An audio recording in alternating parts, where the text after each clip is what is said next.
என்ன பண்றது, எப்படி பண்றது அப்படின்னு ரொம்ப கவலையா இருக்கீங்களா? இனி கவலையும் வேண்டாம், கலக்கமும் வேண்டாம்.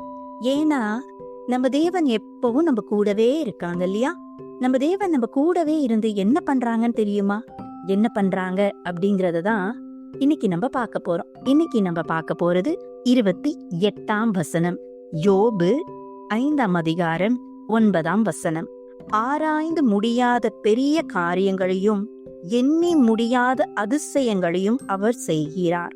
நம்ம கூடவே இருந்து நம்ம நினைச்சு பார்க்க முடியாத பெரிய காரியங்களையும், நம்மளால செய்ய முடியாதுன்னு நம்ம நினைச்ச காரியங்களையும் தேவன் நம்ம கூட இருக்கிறதுனால நம்மளால செய்ய முடியுது.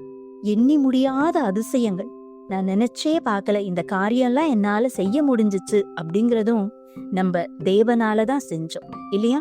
2வது தடவை என்னோட கூட சேர்ந்து சொல்றீங்களா? ஆராய்ந்து முடியாத பெரிய காரியங்களையும் எண்ணி முடியாத அதிசயங்களையும் அவர் செய்கிறார். யோபு 5:9. என்ன குட்டீஸ், வசனம் மனசுல பதிஞ்சதா? 3வது தடவை என்னோட கூட சேர்ந்து சொல்றீங்களா? ஆராய்ந்து முடியாத பெரிய காரியங்களையும் எண்ணி முடியாத அதிசயங்களையும் அவர் செய்கிறார். ஜெபம். அன்புள்ள ஆண்டவரே, நீர் எங்களுடைய வாழ்க்கையில் ஒவ்வொரு நாளும் பெரிய காரியங்களையும் எண்ணி முடியாத அதிசயங்களையும் செய்து கொண்டிருப்பதற்காக நன்றி செய்கிறோம். இனி வரும் நாட்களிலும் நீர் எங்களை வழிநடத்தியுள்ள வேண்டுமாய் எங்கள் நாதர் இயேசு கிறிஸ்துவின் வழியாக கேட்கிறோம், எங்கள் ஜீவனுள்ள நல்ல பிதாவே, ஆமேன்.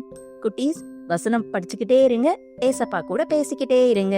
நீங்க மட்டும் படிக்காம உங்களோட ஃப்ரெண்ட்ஸுக்கும் ஷேர் பண்ணுங்க. வசனம் உங்களுக்கு பிடிச்சிருந்துச்சுன்னா லைக் பண்ணுங்க, சப்ஸ்கிரைப் பண்ணுங்க. மீண்டும் ஒரு வசனத்தோடு உங்களை சந்திக்கிறேன்.